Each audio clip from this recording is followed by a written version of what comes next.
Minyak castor ni bagus tau untuk orang yang silau, rabun dekat, rabun jauh, katarak. Sapu rata macam ini dekat kelopak mata dengan bawah mata. Ini bagus untuk katarak dan rabun jauh yang teruk. Minyak castor ni buat mata aku baik, katarak pun hilang.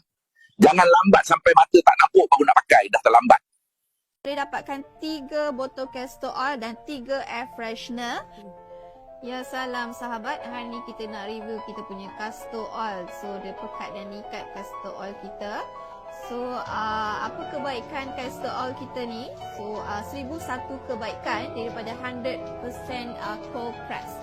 Okay, so dia dapat menghilangkan ada masalah silau, cataract ataupun dia boleh sapu, ambil je satu titik saja dekat macam ni, just titik dia sapu dekat kelopak mata ni. Okey, macam tu. So, mana nak dapatkan castor oil ni? Anda boleh dapat dekat link bawah ni.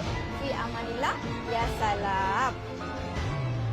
Guna untuk beli sapu kat perut.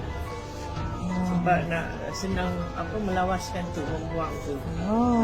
Tapi alhamdulillah lah, memang setiap pagi dia senang je membuang. Lepas tu guna untuk mata pula lah. Kalau dulu mata pergi cek kat hospital, setahun kena 2 kali macam tu. Tapi sekarang dah setahun sekali je. Dah okey.